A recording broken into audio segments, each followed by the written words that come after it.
Señor presidente, muchas gracias por recibirnos. Es un gran gusto y un honor estar aquí. Siempre bienvenidos. Gracias. Empezamos entonces Siempre. con esta pregunta. Venezuela, un país de recursos extraordinarios, tiene una rica historia. Ha sido un actor relevante en el diálogo mundial y un socio importante de los Estados Unidos. Pero hoy Venezuela está aislada, con pocos aliados y enfrentando desafíos profundos en su economía. ¿Cómo esto puede cambiar? Primero que Venezuela no ha estado ni está aislada. Es la percepción de la campaña mediática mundial. Venezuela tiene grandes amigos y aliados en el mundo. En América Latina tenemos la Alianza Bolivariana para los Pueblos de Nuestra América muy fuerte. En África, Asia, el mundo es más allá de Occidente. Occidente tiene que entender que el mundo es mucho más allá. En Estados Unidos deben entender que el mundo ha crecido, que el siglo XXI es un mundo ya multipolar. Y nosotros estamos articulados a los nuevos polos emergentes del desarrollo, a las nuevas potencias. Y aspiramos, ojalá, reconstruir las relaciones con la élite gobernante en Washington, porque nuestras relaciones con Estados Unidos como sociedad es buena, nuestras relaciones con los centros académicos, universitarios, con los movimientos sociales, sindicales, de intelectuales, con la sociedad estadounidense es buena. Nuestra relación es tirante de tensión y de confrontación con la élite que gobierna Washington. Aspiramos algún día recomponer los caminos del diálogo, del entendimiento, del respeto y volver a tener relaciones de cooperación con los Estados Unidos en su conjunto y con el sector del poder en lo fundamental. Un problema principal son las acciones, lo que llama usted el bloqueo económico. Con esas herramientas, la administración de Donald Trump mantuvo una política del cambio de régimen aquí en Venezuela. No obstante, y obviamente, usted todavía está aquí en el Palacio de Miraflores. Según lo que ha visto en los primeros 5 meses de Joe Biden en la Casa Blanca, ¿qué conclusiones tiene sobre los objetivos de los Estados Unidos ahora para Venezuela? Siempre hay que recordar, Eric, que nosotros enfrentamos 4 años de la administración Trump, que fueron 4 años de agresiones directas, de sanciones crueles, muy crueles, y de daño a la economía y a la sociedad venezolana. La política que instaló y dejó como legado Donald Trump contra Venezuela es una política extremista, irracional, ¿no?, que originó una ruptura total entre Estados Unidos y Venezuela y que ha sido muy cuestionada por organismos de derechos humanos de la Organización de Naciones Unidas como una política que ha violado gravemente los derechos humanos de la población venezolana. De acuerdo a las encuestas, más del 84% de la población venezolana rechaza todas las sanciones criminales crueles, lo que nosotros llamamos el bloqueo y persecución económica y comercial. Inclusive los venezolanos en la Florida, que dicen que son un grupo de opinión que influye en las elecciones de Estados Unidos, salió una encuesta en el Miami Herald donde el 56% de los venezolanos que viven en la Florida rechazan todas esas políticas coercitivas contra nuestro país. Así que yo creo que algo como ese no puede constituir un legado que debería continuar. El presidente Joe Biden ha llegado haciendo una propuesta al mundo. Su primer discurso, el 20 de enero, habló de que no hay que demonizar en la política a nadie. Yo le diría al presidente Joe Biden que cese desde la Casa Blanca, del Departamento de Estado, la demonización de Venezuela. la demonización de la revolución bolivariana, la demonización del presidente Nicolás Maduro, y que ojalá podamos encontrar caminos de acercamiento, de respeto, caminos de beneficio mutuo, y caminos que permitan regularizar las relaciones entre los Estados Unidos y Venezuela. ¿Ha visto señales ya que indican una postura diferente por parte de Joe Biden? Especialmente acerca de la cuestión venezolana. ¿Quieres que te sea sincero, muy sincero? No ha habido ni una señal positiva. Ninguna. Ninguna. Son 5 meses donde, bueno, ellos están instalándose en el poder. Lo único distinto que podría escucharse en algunos voceros de la Casa Blanca y del Departamento de Estado es que ellos están de acuerdo con un diálogo político entre venezolanos, sin intervención, para buscar cambios políticos democráticos en el país. Es lo único, pero diría que es muy tímido, porque el grueso del legado de Trump está vigente. La persecución financiera contra Venezuela, la persecución tecnológica, industrial, comercial, petrolera, política, está intacta, allí está. Lo único que pudiéramos decir, pudiera ser una pequeña señal, es que hay un discurso que promueve que los sectores de oposición muy dependientes del dinero de los Estados Unidos, muy dependientes del dinero de la USAID, muy dependientes de los más de 1.200 millones de dólares que le han entregado, esos sectores vayan a una mesa de diálogo, a un diálogo político, regresen a la política otra vez. Hay senadores, hay diputados que están hablando de un cambio en la relación entre los Estados Unidos y Venezuela. ¿Cree usted que ellos tienen una influencia sobre la Casa Blanca y su política? Yo creo que hay un debate interesante en los Estados Unidos sobre la relación de los Estados Unidos con América Latina y el Caribe, sobre la nefasta doctrina Monroe, que tanto daño hizo en las relaciones durante 200 años, sobre el nefasto legado de Donald Trump, de agresiones, de golpes de Estado, de aislacionismo. Creo que hay un debate interesante sobre el tema Venezuela. Y yo lo que le digo a todos los sectores políticos, sean senadores, sean representantes, gobernadores, opinadores, intelectuales, medios de comunicación, le digo, deben abandonar la demonización que hacen de la sociedad venezolana. Se equivocan en la forma de demonizar a Venezuela. Venezuela es otra realidad muy distinta a la que pretenden todos los días repetir y presentar en campañas que cuestan miles de dólares de los contribuyentes estadounidenses. Deben abandonar la demonización que hacen de Venezuela, de nuestra revolución democrática, constitucional, pacífica y del presidente Nicolás Maduro, para echar bases reales, objetivas, creíbles, verificables de un proceso de negociación para regularizar las relaciones entre ambos países en términos de ganar-ganar, que es lo que nosotros estamos aspirando desde hace mucho tiempo. ¿Es posible ganar y ganar, en su opinión? Totalmente. Ya nosotros lo hemos demostrado. Claro que es posible ganar-ganar. Lo saben el sector financiero, los tenedores de bonos, con los cuales nosotros tuvimos una relación impecable y saben que es posible invertir en Venezuela y ganar-ganar mientras no haya toda esta persecución y estas sanciones. Lo sabe el sector petrolero, que ha invertido en Venezuela y que aún mantiene inversiones en Venezuela, que podemos avanzar mucho más. Lo sabe el sector cultural, el sector social, lo saben los sectores políticos. Nosotros en la época Obama tuvimos relaciones permanentes de comunicación. En los últimos 4 años de Obama, correspondió mis primeros 4 años, teníamos conversaciones permanentes con el secretario de Estado John Kerry. Yo me reuní con John Kerry en varias oportunidades, conversamos por teléfono de manera regular, hablé con el presidente Obama en Panamá, recuerdo, en la Cumbre de las Américas.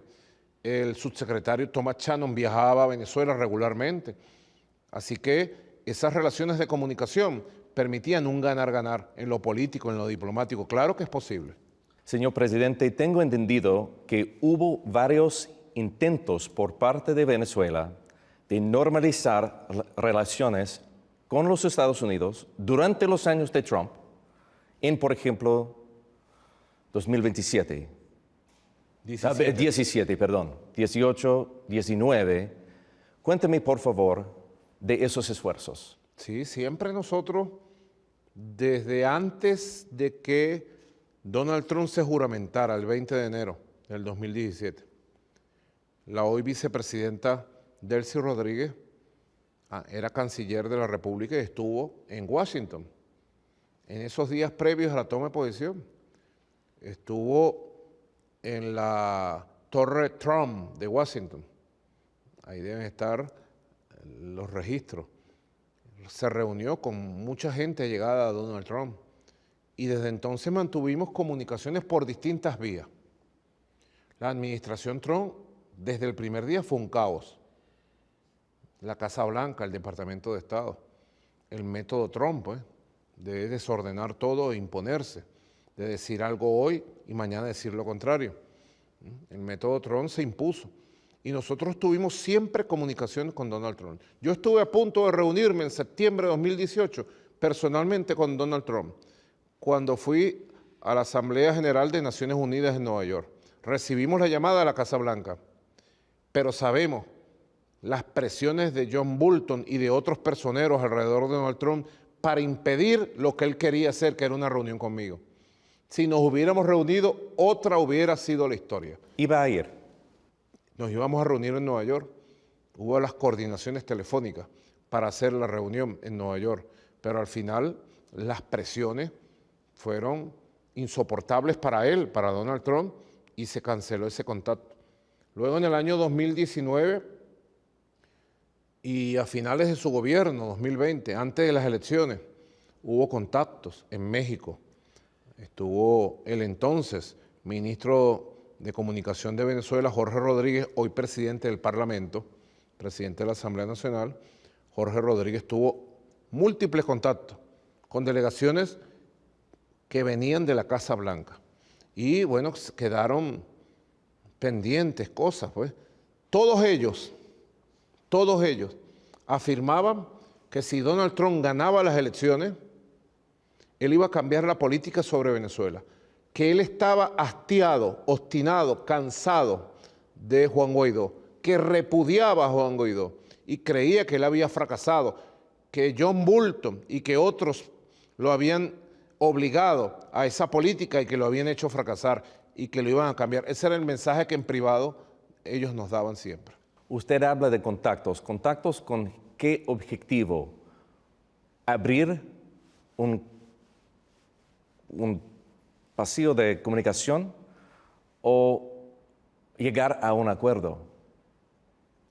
Abrir un pasillo de comunicación, regularizar las relaciones diplomáticas, bueno, llegar a un acuerdo de convivencia y de intercambio, reactivar las inversiones petroleras y las inversiones económicas estadounidenses en Venezuela, avanzar en la regularización del pago a los tenedores de bonos con la consecuente levantamiento de sanciones al sector petrolero.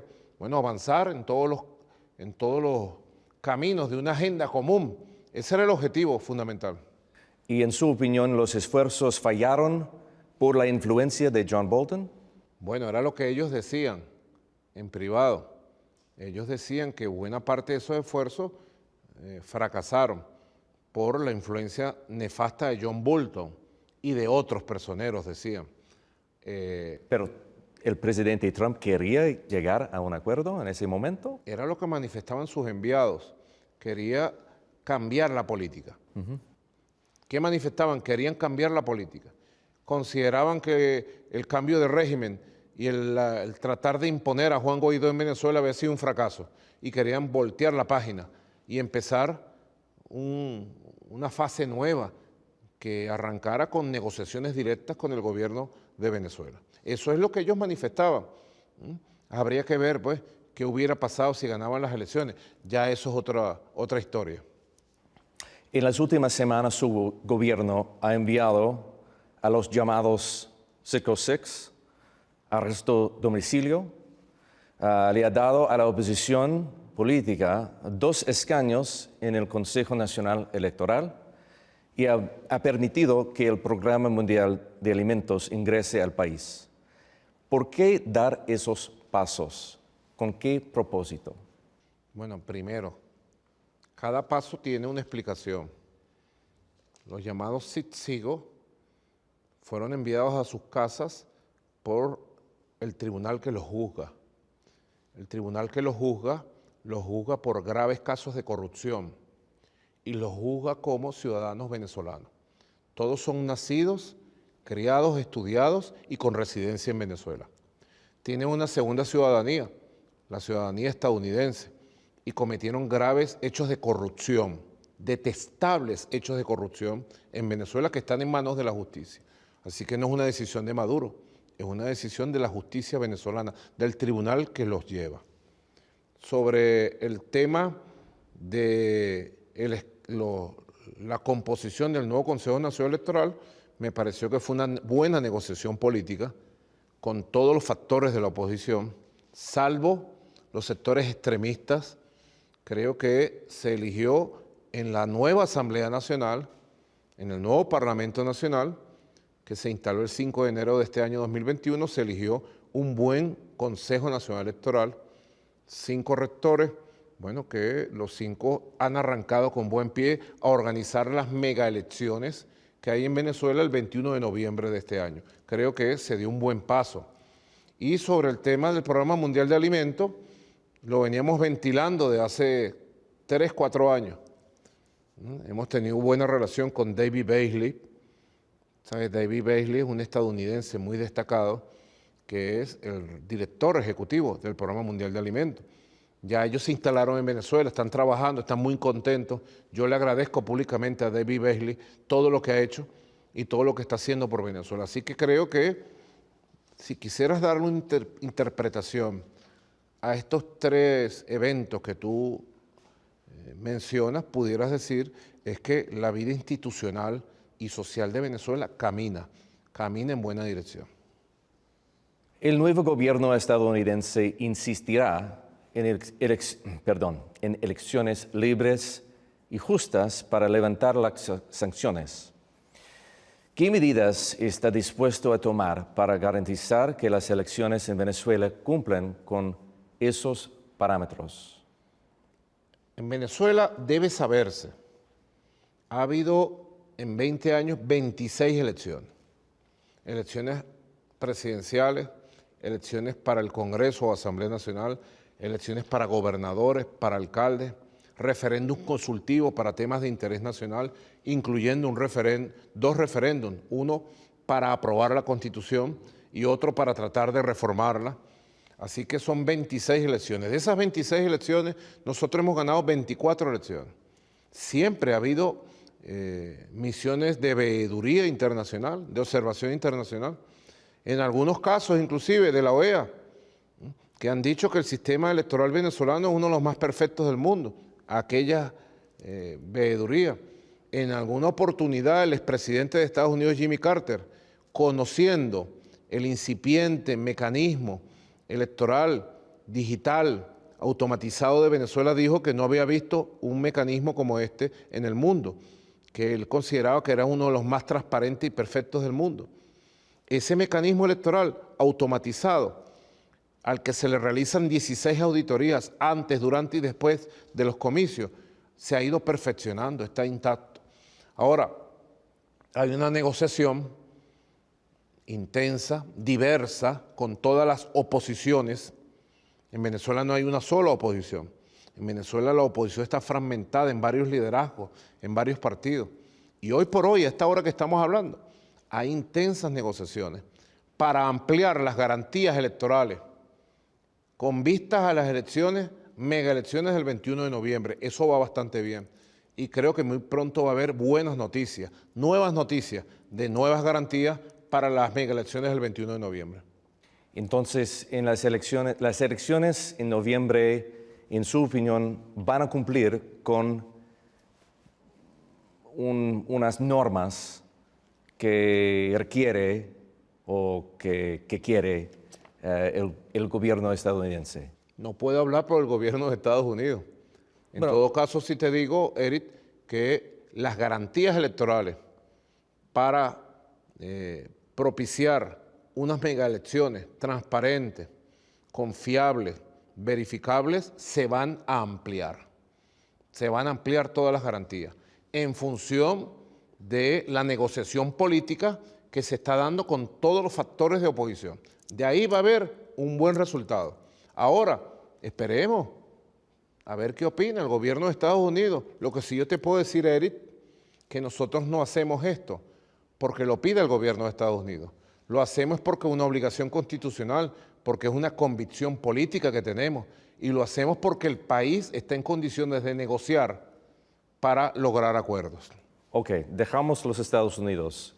Esas elecciones en noviembre van a cumplir con los requerimientos de observadores internacionales. Sí, están invitados todos los factores. Se ha mandado invitación nuevamente a centros importantes de pensamiento político, a centros importantes de especialistas electorales, a organizaciones mundiales como la Unión Africana, la ASEAN de Asia, la Unión Europea, bueno, a observadores internacionales de los Estados Unidos, etcétera, etcétera. Se ha enviado invitación formal. ¿Quién envía la invitación? En Venezuela no la envía el gobierno, la envía el poder electoral. Los rectores electorales en Venezuela hay 5 poderes.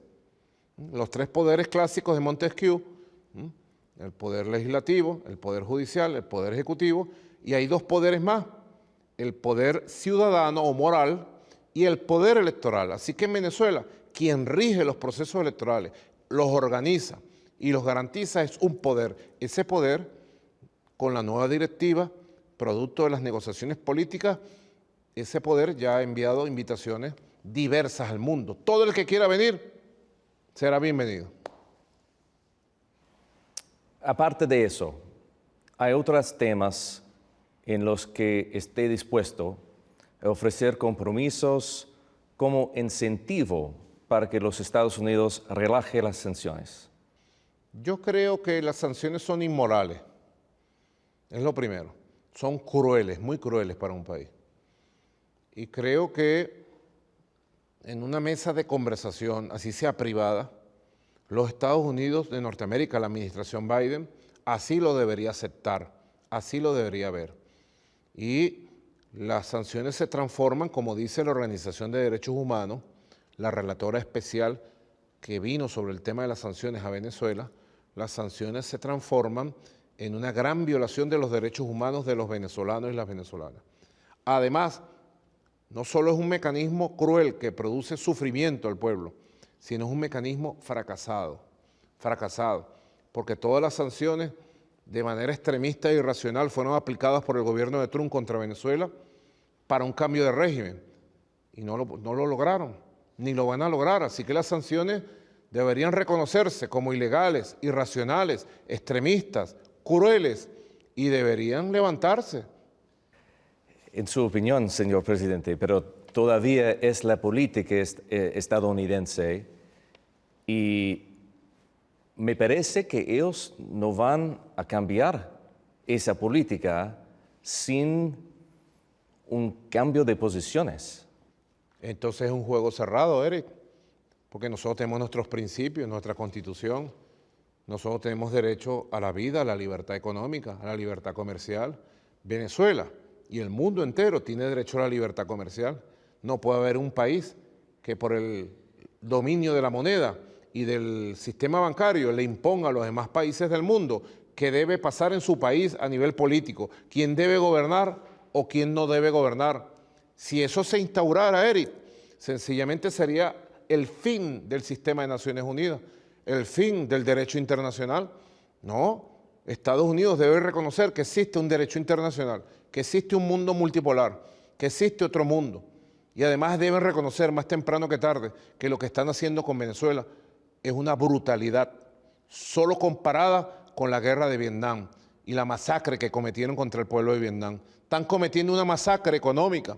Venezuela tiene derecho a la libertad para producir petróleo, para venderlo, para obtener riquezas, para cumplir sus obligaciones internacionales, para mantener la vida del pueblo. Venezuela tiene derecho a producir oro y venderlo.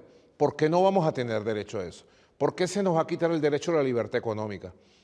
Porque eso algún día, yo tengo la fe, yo soy un hombre muy creyente en Dios, soy un hombre de oración y de acción, y tengo la fe de que algún día ese mensaje va a llegar y va a producir los cambios que necesitamos para un mundo mejor, un mundo más humano, un mundo de respeto. Es un problema porque ustedes obviamente no quieren vivir todavía bajo de esas sanciones. ¿No están dispuestos a cambiar nada? Tengo que preguntarle eso. Es que los cambios en Venezuela se producen todos los días, pero no puede haber un relacionamiento en el mundo donde te pongo una pistola en la cabeza y te digo, actúa como yo quiera, si no te disparo. No te pueden ponerle una pistola en la cabeza del pueblo de Venezuela para que desde Estados Unidos se diga lo que tenemos que hacer. Nos convertiríamos en una colonia, nos convertiríamos en un protectorado, nos arrodillaríamos, traicionaríamos el legado histórico grandioso de estos gigantes como Simón Bolívar.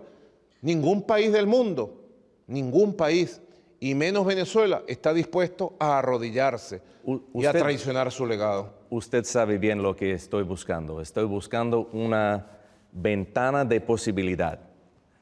¿Existe? La ventana de posibilidad se logra si hay un restablecimiento y normalización de los canales de comunicación. Y a partir de los canales de comunicación, el avance en negociaciones, en acuerdos necesarios para un ganar-ganar de los dos países. Cuando comiencen las negociaciones, en un momento, ¿buscará usted un acuerdo de todo o nada o aceptaría un proceso incremental? Yo creo en las negociaciones políticas. He hecho más de 1000 llamados al diálogo político. La oposición extremista de Venezuela, bajo el mando de Donald Trump, se negó desde el año 2017 a establecer una negociación política seria. Las veces que los obligamos, casi por circunstancias históricas, a sentarse en una mesa, luego se levantaron y la patearon. Con esa experiencia, hoy se está proponiendo un proceso de negociación con la ayuda del gobierno del Reino de Noruega y la participación y observación de otros países amigos del mundo. Ese proceso está incipiente, se están dando los primeros pasos para establecer una agenda de diálogo compartida, común, justa, igualitaria, y yo creo que un diálogo y una negociación debe ser progresiva, debe ser de acuerdos progresivos e incremental que nos lleven a un gran acuerdo nacional sobre la base de ganar confianza con acuerdos parciales. ¿Y tiene confianza usted en la mediación de Noruega? Noruega está ayudando, no es mediadora. Noruega está ayudando a la comunicación. Yo siempre he tenido confianza en Noruega. Ellos son muy profesionales. Cada vez que los noruegos han venido a Venezuela, personalmente los recibo. Converso mucho con ellos, les doy mi apreciación. Les damos un trato siempre respetuoso, cariñoso. Así que tengo confianza en el papel de ayuda que ellos están jugando. En este momento hay una relación, ni negociación, pero relación o conversación con algunas personas en el gobierno estadounidense o ya no? Todavía no. Todavía no. Todavía no. Espero que en algún momento eso sea posible.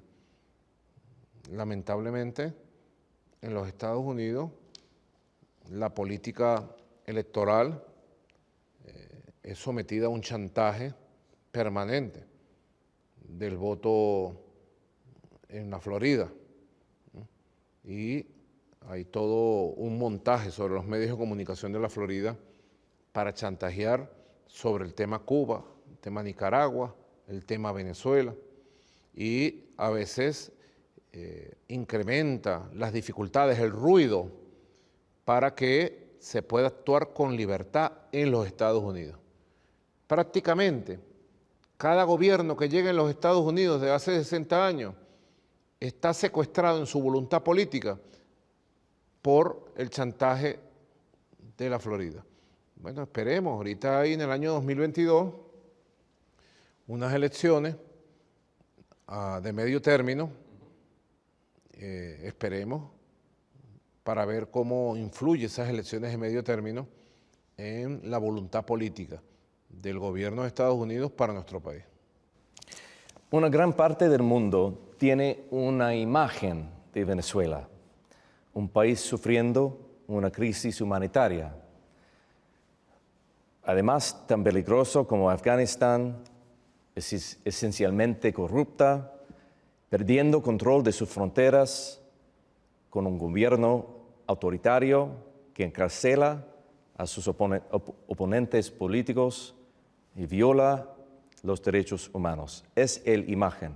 ¿Le importa a usted lo que cree esa parte del mundo? Claro, me importa muchísimo, porque eso se corresponde con una campaña que lleva más de 20 años. Una campaña contra un proceso que en Venezuela fue un proceso histórico, es un proceso histórico, es la Revolución Bolivariana.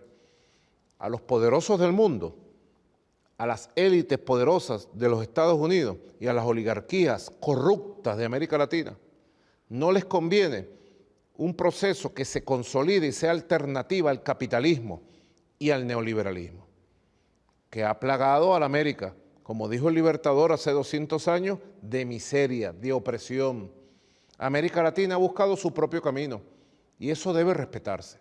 Todos los países de América Latina tenemos un historial, tenemos un camino, tenemos unas reivindicaciones, tenemos banderas de lucha y Venezuela ha cumplido con sus banderas de lucha.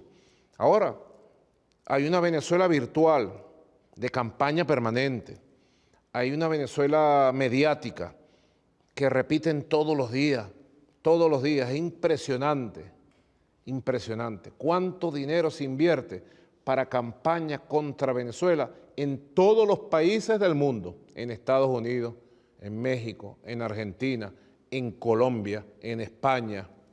No hay un país del mundo, Eric, no existe, que se hagan más campañas para tratar de manchar la vida social, política. Ahora, hay una Venezuela mediática de las campañas permanentes y hay una Venezuela real, hay una Venezuela de verdad que existe aquí. ¿Que tiene dificultades, que tenemos dificultades? Claro que las tenemos. Si tenemos encima al país más poderoso del mundo, conspirando, tratando de matarme, tratando de llenar de violencia el país. Es nuevo, Eric, que desde la CIA se ha conspirado casi 60 años contra los procesos de cambio de América Latina. Eso es nuevo, ¿no? No es nuevo. Se hizo contra João Goulart en Brasil, se hizo contra Salvador Allende en Chile, se hizo contra el comandante Hugo Chávez, se trató durante 300 veces de asesinar al comandante de la Revolución Cubana, Fidel Castro. Eso no es nuevo, eso lo sabe todo el mundo. Así que nosotros somos víctimas de una conspiración permanente, tanto interna como internacional. Ahora hay una Venezuela de verdad que yo te puedo decir, hay una Venezuela de verdad, que él trabaja, que ama su país, que lucha por su país, un país democrático, un país en paz, con dificultades, claro que sí, que las enfrentamos todos los días también, pero un país que tiene futuro, que tiene esperanza y que poco a poco recobrará el camino de la construcción del estado de bienestar social que ha sido vulnerado producto de estas sanciones estos años. ¿Me está diciendo que ninguna parte de esa imagen constituye la realidad del país? Te estoy diciendo que hay una Venezuela de verdad muy distinta a toda la campaña internacional. En la campaña internacional tratan a veces de inventar mentiras, las inventan y las repiten 1000 veces.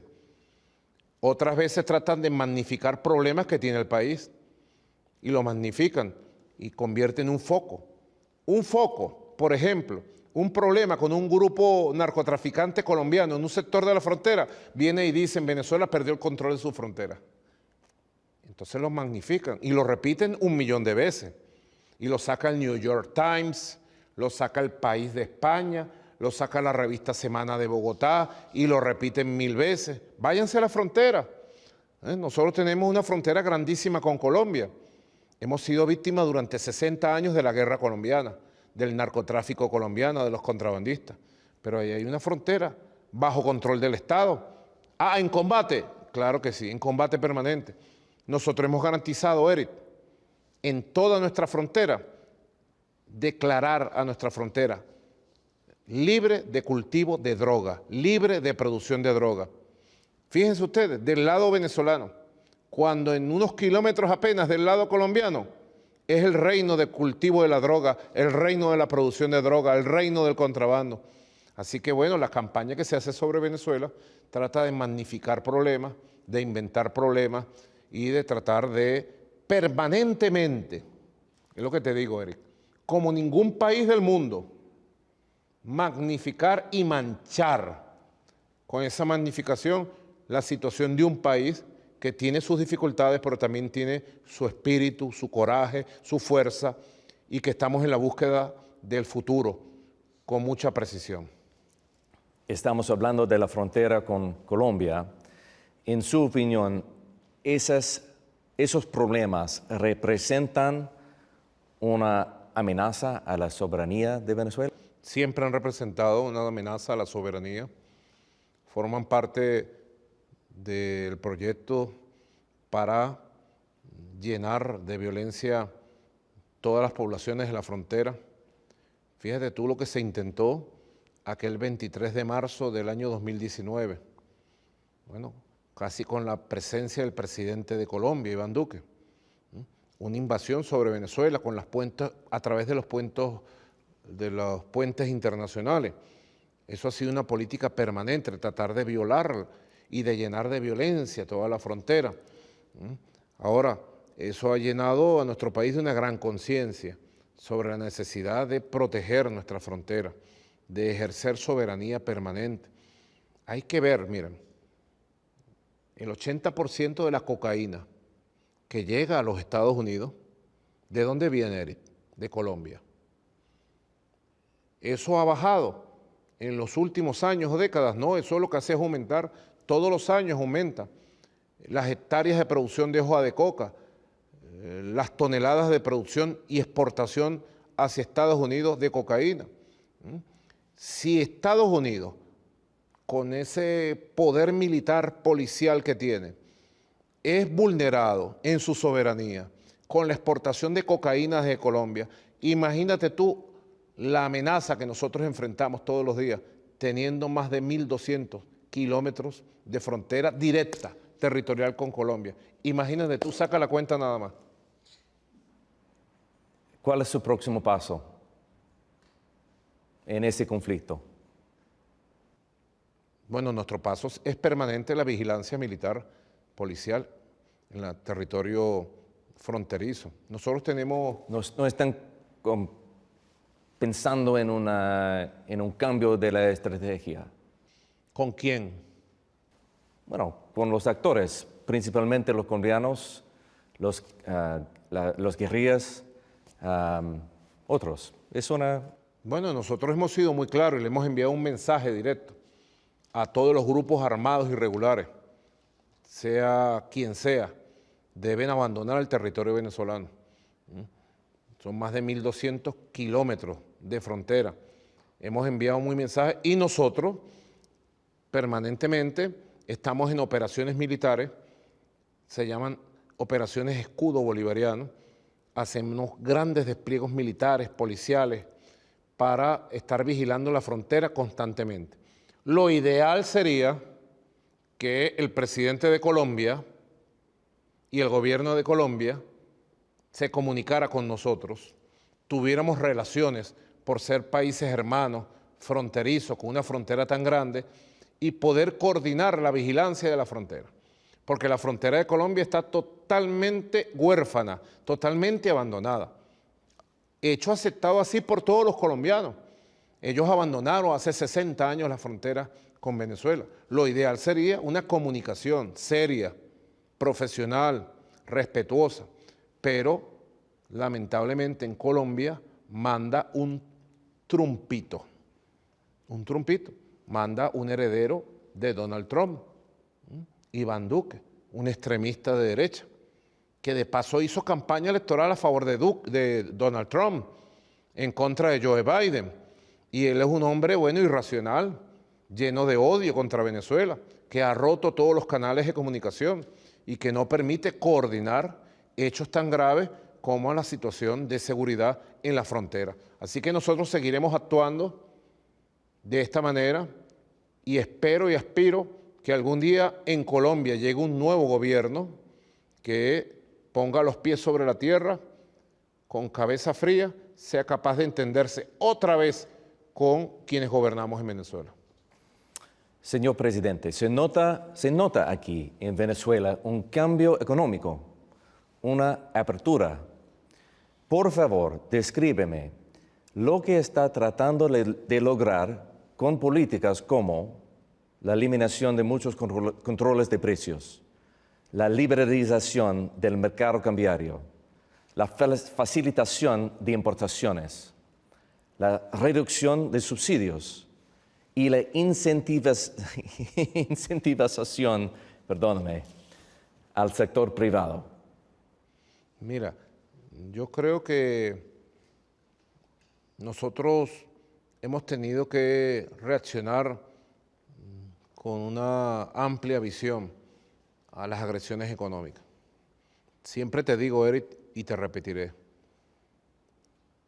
si a otro país del continente o del mundo se le aplicaran las restricciones, las sanciones, la persecución a las cuentas bancarias, a las finanzas, a la economía, a la producción petrolera que se ha aplicado contra Venezuela, ¿qué pasaría? ¿Qué haría? Es lo que habría que preguntarse. Agarrar el mapamundi y señalar otro país y ver qué pasaría, cómo eso afectaría su realidad. Bueno, Venezuela ha tenido que declarar una economía de guerra. Nosotros estamos actuando sobre una economía de guerra y propiciar el desarrollo de todas las fuerzas productivas. Todas las fuerzas productivas que Venezuela tiene, que no son pocas, propiciadas. Hoy por hoy podemos decir que estamos encaminando poco a poco, pero a buen paso, el desarrollo de esas fuerzas productivas. Antes Venezuela importaba el 80% de todo su alimento. Hoy Venezuela está produciendo el 80% del alimento del pueblo aquí en tierra venezolana. Es un cambio radical, muy poderoso. Venezuela está empezando a recuperar con pulmón propio, con esfuerzo propio, la producción petrolera. Tenemos grandes metas para este año, llegar a 1.500.000 barriles de producción petrolera. Son grandes metas. Ya para el segundo semestre habrá que acelerar el proceso, pero vamos encaminados. Venezuela creó una criptomoneda, el Petro, y creó un sistema de funcionamiento de las criptomonedas mundiales, lo cual ha permitido, bueno, que mucha gente haga comercio nacional e internacional y le ha abierto una ventana a los consumidores de Venezuela. Hemos tomado otras medidas como permitir el funcionamiento del dólar para el intercambio comercial, lo cual ha sido, yo digo, bien positivo. Venezuela tiene su moneda, el bolívar, y más temprano que tarde, producto de la recuperación económica, de la recuperación de las riquezas, más temprano que tarde el bolívar volverá a ocupar un papel fuerte y preponderante en la vida económica y comercial del país. Pero esta medida que ustedes pudieran interpretar de liberalización del uso de la moneda estadounidense y de las monedas extranjeras en el comercio ha sido una válvula de escape útil para el consumidor, para los empresarios, para la economía. Así que nosotros hemos tenido que tragar grueso, poner la cabeza fría y desarrollar un conjunto de políticas que permitan que las fuerzas productivas del país tomen curso y nos lleven a una situación que ojalá se consolide en el segundo semestre, que es volver al crecimiento económico, volver a la senda del crecimiento económico. Todos los elementos que estamos analizando en la economía indican que este año Venezuela regresa a la senda del crecimiento económico. Y a partir de aquí, con la nueva economía postrentista que estamos construyendo, sin dependencia de la renta petrolera, pero con la recuperación económica integral, nosotros podamos tener una economía que genere riqueza y que invierta en la recuperación del estado de bienestar social del pueblo de Venezuela.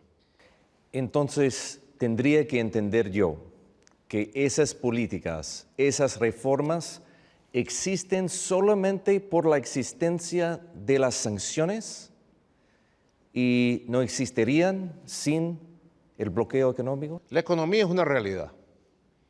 Hay cosas que existen producto de las sanciones y que una vez que sean superadas, como el tema de la moneda, bueno, la moneda principal de Venezuela, la moneda de curso legal y constitucional, el bolívar, prevalecerá en el funcionamiento comercial. Es una realidad económica. En su momento en que Venezuela recupere sus ingresos, su riqueza, la moneda, y seguirán, como siempre, circulando en distintos niveles las monedas extranjeras y las criptomonedas, porque hay que tomar en cuenta que Venezuela fue pionero en el camino de plantear que las criptomonedas son una realidad monetaria, comercial, financiera. Fuimos pioneros en eso hace 3 años con la creación de nuestra criptomoneda, el Petro. Así que hay medidas que se explican producto del sufrimiento económico, producto de la guerra económica, y que una vez que vayamos superando algunos de esos elementos, bueno, la misma realidad económica cambiará la situación. ¿Y por qué no aceptar Bitcoin como dinero, como hizo recién El Salvador? No, si el Bitcoin circula en Venezuela circulan todas las criptomonedas. Tú puedes tranquilamente combinar monedas y criptomonedas. Tú puedes desde Venezuela tranquilamente tener euros, dólares, yuanes, rublos rusos o bolívares y comprar cualquier criptomoneda. Puedes tener petros y cambiarlos a dólares, o puedes tener petros y cambiarlos a Bitcoin. Así que el Bitcoin fue recibido en Venezuela, somos el país pionero del mundo al recibir el Bitcoin en el funcionamiento comercial y económico del país en el año 2018 ya, hace 3 años. ¿Hasta dónde está dispuesto a ir con esta apertura? Bueno, nosotros tenemos un modelo económico bien definido en el Proyecto Nacional Simón Bolívar y en el Plan de la Patria 2025, que es el programa de gobierno que yo presenté en el año 2018.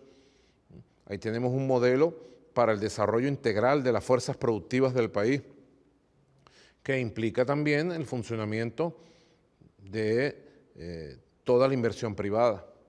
Nosotros hemos reforzado esto, debe saber, Eric, no sé hasta dónde ustedes están bien informados de la ley antibloqueo.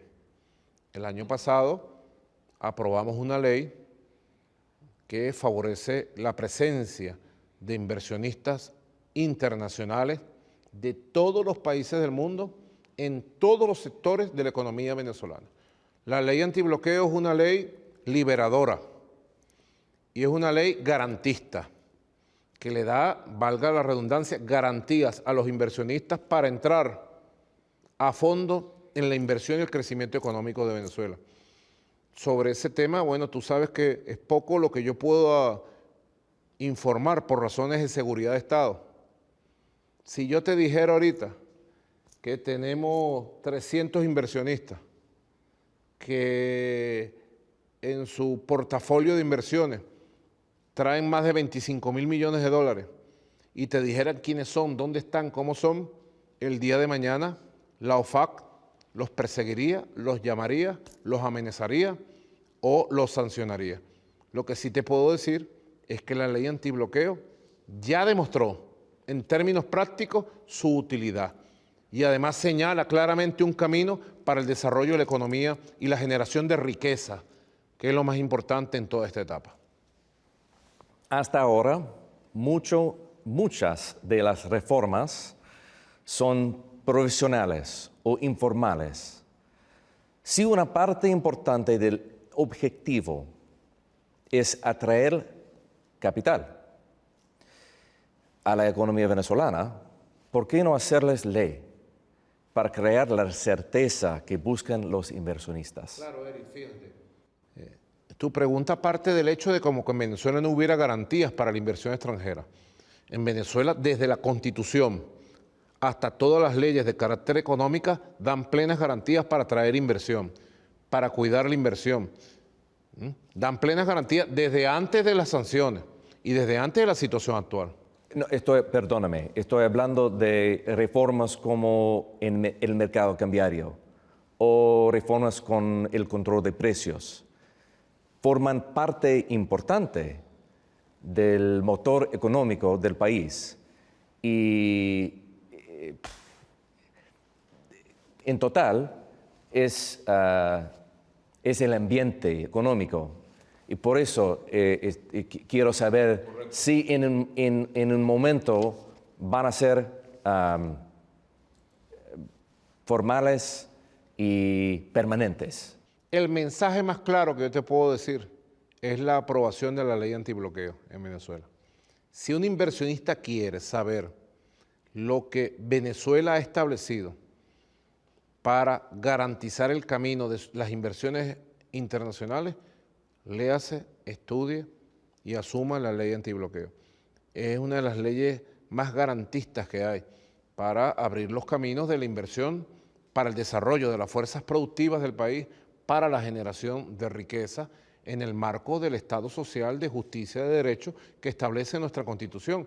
Por eso te digo, al camino ya andado de garantías que durante 22 años la Revolución Bolivariana ha dado al inversionista extranjero, incluyendo las garantías que el comandante Hugo Chávez creó, las garantías que yo he también reforzado, a ese camino ya andado, nosotros hemos dado un paso producto de la guerra económica, producto de la situación que hemos enfrentado, estas sanciones crueles, brutales, hemos dado un paso de crear la ley antibloqueo, que verdaderamente ha sido un paso necesario, muy sólido, muy coherente y muy audaz. En todo esto, ¿hay un mensaje que quiere enviar al exterior a sectores industriales específicos? Bueno, el mensaje que yo le envío a todos los inversionistas es que vengan a ver Venezuela, que nos vengan a conocer, que vengan, para que ustedes vean el impacto que van a tener al cruzar el aeropuerto, al conocer a nuestros empresarios, a conocer nuestras cualidades humanas, al conocer las potencialidades que tenemos en turismo, en petróleo, en petroquímica, en refinación, en industria pesada, bueno, en hierro, en bauxita, en oro, minerales, en tecnología, bueno, y un mundo de oportunidades. Venezuela, así te lo digo, Eric, y tú lo irás comprobando en el transcurso de los años, te acordarás de esta cosa que te voy a decir. Venezuela se va a convertir en la tierra de las oportunidades para la inversión presente y futura. Aquí están todas las condiciones dadas para que el país tenga un nuevo despegue, ya sobre nuevas bases, para el desarrollo y para que la inversión cumpla lo que hemos hablado, el ganar-ganar. Aquí nosotros lo garantizamos. Nosotros siempre, yo siempre digo, nosotros somos de verdad, Eric. Yo estoy aquí, en este Palacio Presidencial. Tú estás conmigo aquí en el despacho número 1, el despacho principal del presidente de la República. Detrás tuyo está el sable que usó Simón Bolívar en la batalla de Carabobo hace 200 años. Está la espada libertadora que le dio el pueblo de Lima en 1825 al libertador Simón Bolívar. Yo estoy aquí porque soy de verdad y porque expresa una fuerza de verdad, democrática. A nosotros nadie nos ha regalado nada. Nadie nos regaló. A mí no me puso aquí una campaña de marketing o un grupo de oligarcas o poderosos o una invasión extranjera. No, a mí me puso aquí el voto popular. Y aquí llegó a este palacio presidencial el comandante Hugo Chávez como primer presidente revolucionario. Llegó del voto popular. Así que nosotros somos de verdad. Tenemos un pensamiento claro, una doctrina clara, un programa claro. Cualquier persona que nos vea en el mundo, cualquier inversionista, sabe a qué atenerse, sabe que somos gente de palabra, que cumplimos de verdad cuando llegamos a acuerdos. Ahora, que sufrimos 4 años de una irracional y cruel campaña de ataque en la administración Trump contra nosotros, que eso hizo mucho daño, que dejó heridas, está bien, vamos a curar las heridas, vamos a curar esas heridas, y que todo el que quiera conocer a Venezuela lo haga de primera mano. No deje que se lo cuenten a usted, venga aquí para que usted sepa la verdad de Venezuela, con sus dificultades, pero sobre todo con sus potencialidades. Es el mensaje, sí. Será difícil o posiblemente imposible impulsar la economía sin acceso al mercado de capital internacional. Difícil. Eso requeriría una reestructuración de su deuda externa, ¿cierto? Correcto. ¿Cuál sería un descuento razonable para sus acreedores? Mira, nosotros somos buenos pagadores. Hemos pagado todas nuestras obligaciones hasta que vino la irracional y cruel política de sanciones. Llegó un momento en que, en la etapa que todavía teníamos ingresos importantes, que las sanciones no habían llegado a hacer tanto daño como después hicieron, que se nos impedía pagar porque se nos congelaban las cuentas bancarias en Nueva York, en Europa. Llegó un momento que nos eliminaron todas las cuentas bancarias. Si yo hoy tuviera aquí el pago para nuestros acreedores, para los acreedores de la República, si yo tuviera ahorita una bolsa de dólares aquí, 17.000 millones de dólares que han dejado de cobrar producto de la brutalidad de las sanciones, yo no podría pagarle, porque no hay cuentas bancarias en el mundo que le acepten depósitos a la República Bolivariana de Venezuela. No podría pagarles. Así que ha sido una locura lo que se ha hecho. Venezuela ha sido buena paga y Venezuela ha sido buen socio en cuanto a lo que son los acuerdos financieros. Tú has hecho una pregunta. Fíjate, ¿podrá lograrse el desarrollo sin el acceso al mercado de capitales? Es una pregunta estructural. Nosotros no la hemos hecho. ¿Se podrá lograr sin el acceso al mercado de capitales? Y el mercado de capitales está gobernado por el Fondo Monetario Internacional, por el Banco Mundial, y el Fondo Monetario Internacional y el Banco Mundial está gobernado por los Estados Unidos de Norteamérica. Nosotros le tenemos una respuesta a eso. Entiendo, estoy hablando de un mundo diferente, un momento en el cual pueden pagar. Y eso ¿Van a pagar en total o van a pagar con una reestructuración? Mira, nosotros hemos declarado una renegociación de la deuda y estamos en contacto con todos los tenedores de bonos. Ellos saben que queremos pagar, es nuestra obligación y nuestro deber, y tenemos un plan para hacer una reorganización y generar los recursos que de manera progresiva vayan hacia una normalización en los niveles de pago. Ahora, eso amerita que los tenedores logren condiciones básicas con el gobierno de los Estados Unidos, con las potencias occidentales del G7, para que Venezuela pueda acceder a las cuentas bancarias, para que Venezuela pueda acceder a esos mercados de capitales, para que Venezuela pueda regularizar. Por eso te digo, si yo tuviera ahorita aquí los 17.000 millones de dólares que debemos en este momento, que no se pudieron pagar por las sanciones, yo no podría hacerlo. O sea que hay muchas cosas que cambiar. Hay muchas cosas que cambiar. Nadie puede acusar a Venezuela de maula. de mala pagadora. Nosotros siempre pagamos, desde el año 2013 como presidente hasta el 2018, pagamos aproximadamente 64.000 millones de dólares.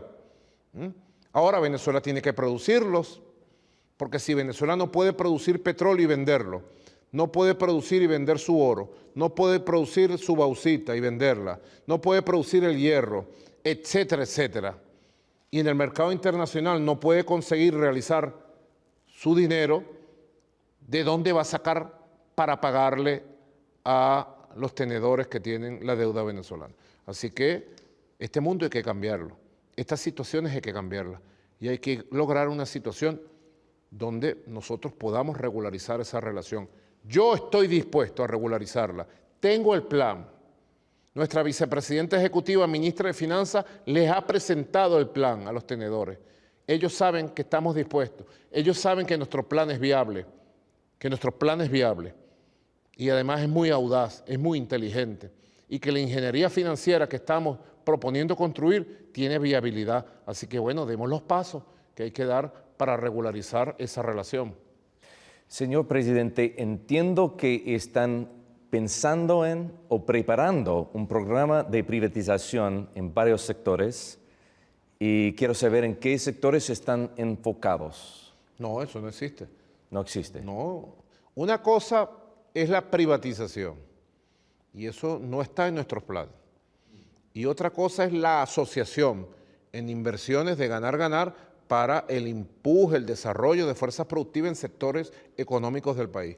En ese sentido, sí, con la ley antibloqueo tenemos propuestas muy claras donde el Estado, con algunas empresas, hace alianzas en función del desarrollo económico, del desarrollo financiero, del desarrollo comercial de esas empresas. Muchas de las reformas que han iniciado son de una manera radicales. Y además son impopulares en ciertos sectores de su propio partido. ¿Qué les dice a los que no apoyan su plan? Yo creo que hay que trabajar por Venezuela, entre todos y todas. Y así hemos sido transparentes, de una sola cara, de una sola pieza, para plantearle a todos los venezolanos, a todos, sin distingo, sean chavistas, bolivarianos, sean opositores de las oposiciones que hay, o sean independientes. Hay que trabajar por Venezuela, por su recuperación integral. Todo lo que hacemos nosotros es por la recuperación real, por el desarrollo real del país, por el surgimiento de un nuevo modelo económico que supera el rentismo petrolero, la dependencia petrolera, que genera riqueza y que satisfaga las necesidades de la población venezolana. Así que yo creo que sobre esa apuesta tenemos que jugar todos, sean de un bando, sean de otro bando, y yo actúo allí con absoluta transparencia y honestidad. Lo que estoy buscando para el país es la construcción de un nuevo modelo económico, viable en medio de una guerra económica brutal. Y estoy seguro, porque lo estoy viendo, que lo podemos lograr y que en el transcurso de estos años que están por venir lo vamos a lograr. La dolarización informal de la economía ha producido beneficios. Hemos hablado de esos beneficios, como en la disponibilidad de productos básicos. Sin embargo, la mayoría de la población venezolana no gana en dólares y el salario mínimo oficial sigue siendo 10 millones de bolívares por mes. Es muy poco, como $3 por mes. Hablo de la base de su apoyo. ¿Cuánto sería un sueldo justo para ellos? El sueldo justo sería rescatar el estado de bienestar que tuvimos hasta el año 2014. En el año 2014 Venezuela, con su economía funcionando y sin estas sanciones criminales, tenía el mayor salario mínimo de América Latina y el Caribe. Así fue desde el año 2004. Venezuela tuvo el mayor salario mínimo y las garantías de sus derechos sociales. Hoy nosotros les hemos garantizado con el ingreso. Fíjate que nosotros tuvimos una pérdida del 99% de los ingresos. Ningún país del mundo aguantaría esto.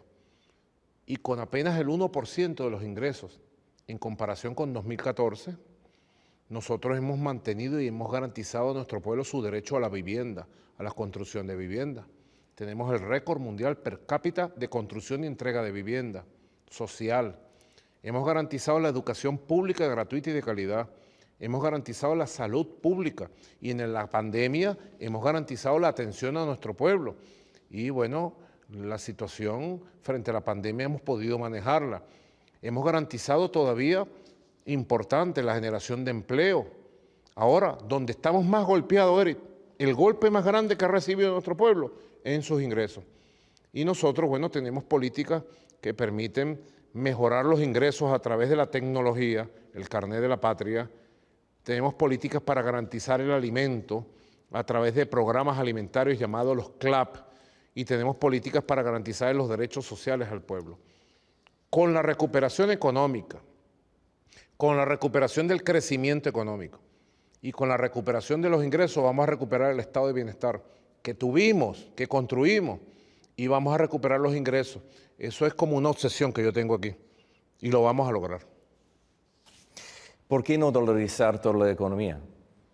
No, yo no creo que haya que entregarle la economía a otra moneda que, como el dólar, tiene un sistema de control muy sometedor desde los Estados Unidos. Los países que han dolarizado pierden la independencia económica, pierden la capacidad de maniobra. Una cosa es que la moneda pueda circular y ser utilizada para el comercio con un alto nivel de participación, y otra cosa es que la moneda sea la moneda oficial del país. Primero, la Constitución lo impide. El concepto constitucional de economía es en base a la soberanía monetaria, y creo que lo más correcto, lo más justo. El bolívar, bueno, debe recuperarse, y en su momento que se recupere se da, nuevamente cumplirá el papel que tiene que cumplir, y las monedas internacionales y las criptomonedas seguirán funcionando como monedas de auxilio en el funcionamiento comercial del país. En el momento que recupere el bolívar, ¿cerrarían poner, perdóname, me falta la palabra, pero quiero saber si en ese momento van a sacar o imponer control sobre la moneda extranjera, más que ahora? Yo creo que hay que esperar a que lleguen los momentos, porque en la economía tiene mucho del desarrollo de los momentos. Jamás nosotros hace 10 años hubiéramos pensado las cosas que hoy estamos viviendo, jamás, o hace 6 años quizás. La misma realidad lo lleva a uno a tomar decisiones. Esperemos a que lleguen esos momentos. Por eso te digo, la economía es mucho de realidad, de reconocer la realidad. Y reconociendo la realidad, bueno, uno con el pensamiento económico del proyecto que nosotros tenemos, de la Constitución, con las obligaciones legales, tomar las decisiones en su momento. Como usted sabe bien, COVID todavía es una plaga en este país. Yo fui al centro de vacunación principal en el Hotel Alba, aquí en Caracas, y en ese día ellos tenían solo 1,000 dosis disponibles. ¿Cómo puede cumplir con la promesa que 70% de la población esté vacunada en septiembre o octubre? Porque en este momento matemáticamente es imposible. Nosotros estamos consiguiendo las vacunas del país de manera progresiva. Ahora, enfrentando, como tú sabes, una persecución inaudita. Yo a veces me pregunto, ¿sabrá el presidente Joe Biden de las decisiones y de la persecución contra Venezuela para que no adquiera vacunas? ¿Sabrá el presidente Joe Biden de la congelación del dinero que Venezuela ha pagado para adquirir vacunas a través del sistema COVAX a la Organización Mundial de la Salud? Son preguntas que yo te dejo. ¿Lo sabrá el presidente Joe Biden? ¿Será el responsable de esa crueldad? Lo que sí te digo, nosotros vamos a cumplir y vamos a conseguir, por los caminos que nos toca, en silencio, vamos a conseguir las vacunas. Y así como hemos cuidado la salud de nuestro pueblo de manera exitosa durante estos 15 meses, nosotros vamos a cumplir esta meta que nos hemos propuesto para el mes de octubre. La vamos a cumplir. En el aeropuerto de Caracas se nota en una pared 3 relojes. Uno muestra la hora en Caracas, lógico. Los 2 otros, Moscú y Beijing. ¿Por qué Moscú y Beijing? ¿Qué significa? Es un aeropuerto muy moderno, es el mundo del siglo XXI. El mundo del futuro está en Asia, hay que reconocerlo. Y Moscú... En las manos de Moscú, de Rusia y China. El mundo del futuro está en Asia. China es una superpotencia, una gran potencia, una potencia de paz, además, que no está invadiendo países, que no está sancionando países. Y Rusia es una superpotencia que ha surgido también de paz y que ha llevado un desarrollo impresionante en los últimos 20 años para la Rusia postsoviética. Hay que ver lo que era Rusia hace 20 años y hay que ver la inmensa potencia financiera, comercial, económica, industrial, tecnológica, militar que es Rusia. Así que creo que está bien. Quizás ahí faltaría la hora de la India, quizás faltaría la hora de Madrid y quizás faltaría la hora de Nueva York. Voy a mandarlo a poner. En este momento, señor presidente, ¿qué relación bilateral es más importante, más solidaria para usted y para Venezuela? Nosotros tenemos relaciones extraordinarias de hermandad y solidaridad en América Latina con nuestra hermana Cuba. Cuba realmente juega un papel fundamental en todos los planes sociales de Venezuela y en el apoyo médico, en el apoyo de salud. Tenemos a nivel de otros países extraordinarias relaciones con Rusia en el campo petrolero, en el campo tecnológico, agrícola, comercial, financiero, militar. Tenemos extraordinarias relaciones de asociación estratégica con China, profundas, diversas, que realmente yo siempre digo, y le digo al presidente Xi Jinping, le mandé una carta por su cumpleaños ahora, y le escribí, las relaciones entre China y Venezuela verdaderamente son modélicas, pudieran ser ejemplo para las relaciones entre otras naciones del mundo, porque son relaciones de respeto mutuo, de cooperación, de hermandad. China siempre está pendiente de Venezuela para ver qué hace falta. A nivel de salud, China ha sido fundamental en el combate contra la pandemia. Tenemos excelentes relaciones con la India histórica, la India que es el santuario del mundo, de verdad. Tenemos excelentes relaciones con Turquía también, bueno, y con otros muchos países del mundo. Son relaciones sobre la base del respeto a la idiosincrasia, a la identidad, a la independencia, a la autodeterminación de los pueblos. Nadie quiere imponernos nada de estos países, ni nosotros a ningún otro país.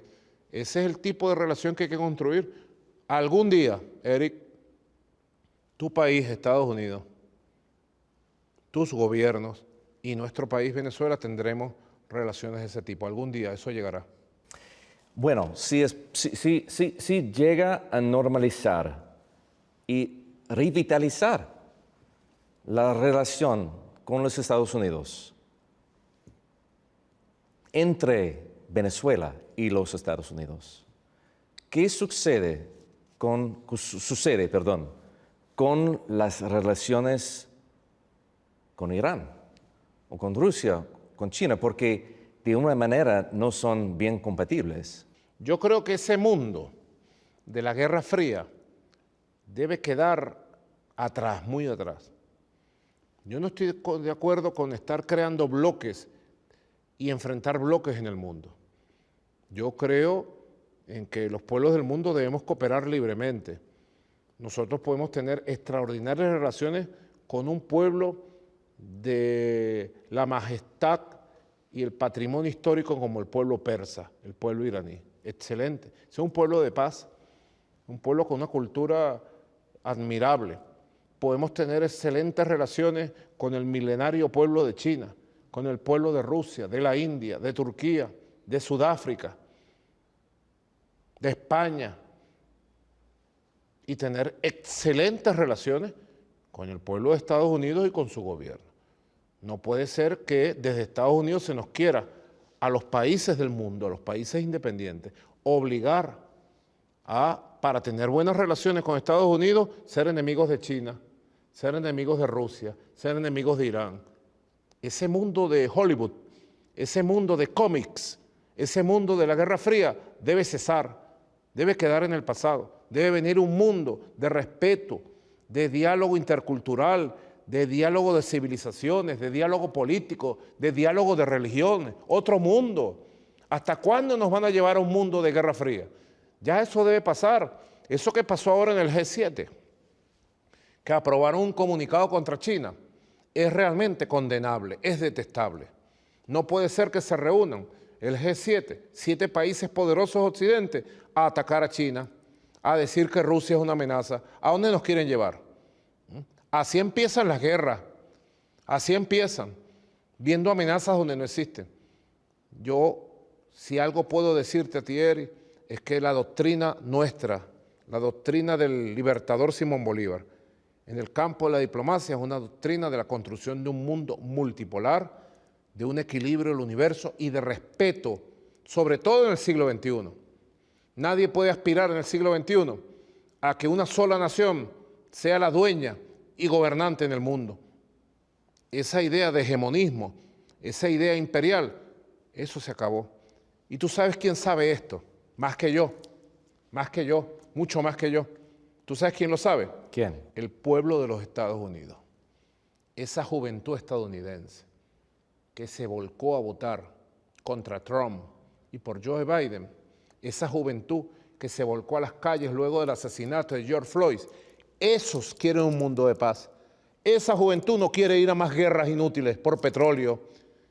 Esa juventud quiere un mundo donde se respete no solo la cultura del mundo, sino se respete al ser estadounidense. Ese mundo va a llegar, tú lo vas a ver, ya está en la conciencia de los pueblos. Y yo lo veo muy claramente, yo conozco mucho Estados Unidos. Yo he viajado mucho a Estados Unidos, Eric. He manejado con mi esposa. He manejado en Nueva York. Yo mismo he manejado. Nueva York, Boston, Baltimore, Filadelfia, todo el este. He manejado en Miami. Me he tomado una copita y he bailado salsa en la calle 8 de Miami. Yo conozco Estados Unidos, Atlanta. He ido al lugar donde están los restos de Martin Luther King y de todos esos barrios los he recorrido. Yo quiero a los Estados Unidos, lo admiro. Admiro mucho la NBA, ahora estoy pendiente de las finales, de los juegos. Ayer Phoenix le ganó a Denver y expulsaron a Jokic del juego. ¿Tú viste el juego? Es admirable el juego de la NBA. Las grandes ligas, no me pierdo un juego de béisbol. Nosotros admiramos y queremos a los Estados Unidos. Lo que no queremos es ser colonia de nadie, ser esclavos de nadie. Queremos ser hombres libres, queremos ser un pueblo libre y como pueblo libre tener relaciones exitosas, amistosas con los Estados Unidos. Como sabe, hay mucho interés internacional en los barcos que están en tránsito desde Irán. ¿Qué me puede contar? Bueno, te puedo contar que he visto esas noticias en los noticieros internacionales y bueno, yo creo que Irán tiene derecho a navegar por cualquier mar. Estados Unidos lleva barcos de guerra a los mares del mundo, a los océanos. Aquí en Venezuela el año pasado metieron en nuestro mar territorial 2 barcos de guerra. Nosotros protestamos.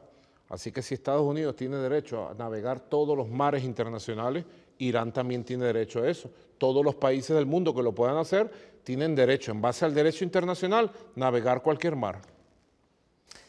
Hace no mucho tiempo, Venezuela era uno de los mayores países petroleros del mundo, pero la producción ha caído desde casi 2,5 millones de barriles por día en 2015 hasta alrededor de 500,000 barriles, posiblemente más, hoy día.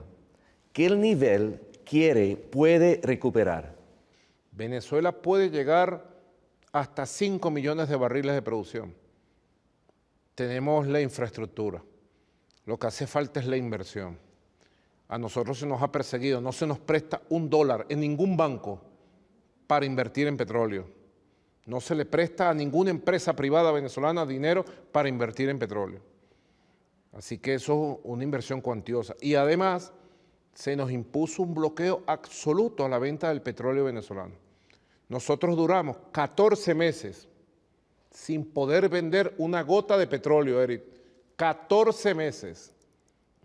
Ahora, bueno, estamos reconstruyendo la inversión, estamos recuperando los pozos, estamos recuperando la producción y estamos recuperando el comercio internacional en medio de graves sanciones, porque no hay que olvidar, porque es muy fácil decir en los noticieros, Venezuela, el país que tiene mayor reserva de petróleo del mundo, que producía 3 millones de barriles, ahora produce 500,000. Es culpa de Maduro. Maduro es un perverso, asesino, dictador. Es muy fácil decirlo, pero nadie dice que se le persiguió a Venezuela, que se le prohibió que llegara un barco a sus costas, que se le prohibió que ningún barco sacara, que se nos robaron barcos con combustible. Nadie dice que no se le da $1 en los bancos internacionales y nadie dice que Venezuela, con pulmón propio, con esfuerzo propio, con dinerito propio, está recuperando.